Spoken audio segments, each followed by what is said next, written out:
ओम शांति।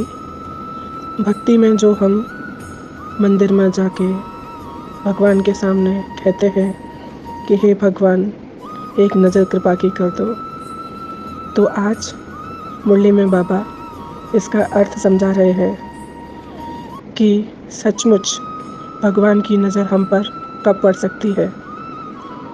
तो बाबा आज मुरली में कह रहे हैं कि मेरी नज़र उन बच्चों पर पड़ती है जो खुद खुशबूदार फूल बनकर दूसरों को भी खुशबूदार फूल बनाते हैं, अर्थात खुद गुणवान बनकर दूसरों में भी उन गुणों को भरते हैं। तो फिर ऐसे बच्चों पर मेरी नज़र पड़ती है। और भगवान की नज़र अगर मेरे ऊपर है तो सही मायने में इसका अर्थ क्या है। पहली बात, अगर मुझसे कोई गलत कर्म होने वाला होगा तो भगवान मुझे उस गलत कर्म को करने से रोक लेगा। दूसरा, मुझे कोई धोखा देने वाला होगा तो मुझे उस धोखे से बचाएगा।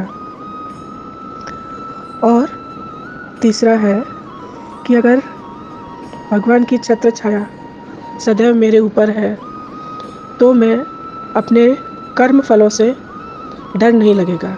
अपने आगे आने वाले जो भी कर्म फल हैं उनसे हमें डरने की बिल्कुल भी ज़रूरत नहीं होगी, क्योंकि जब जीवन भर भगवान की छत्र छाया मेरे ऊपर रही, उस छत्र छाया को महसूस किया और उस छत्र छाया में रहते हुए मुझसे कोई गलत कर्म नहीं हुआ, तो फिर जो भी कर्म फल आएगा उसको भोगने का डर नहीं रहेगा।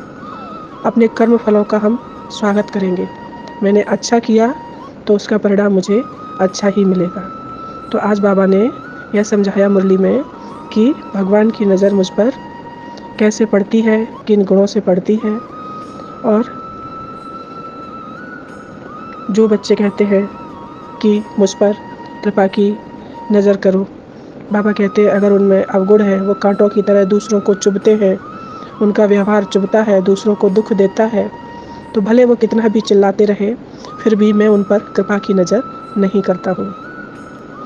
सो थैंक यू बाबा, इतनी इम्पोर्टेंट बात, इतनी अच्छी बात हमें मुरली में बताने के लिए। शुक्रिया बाबा। ओम शांति।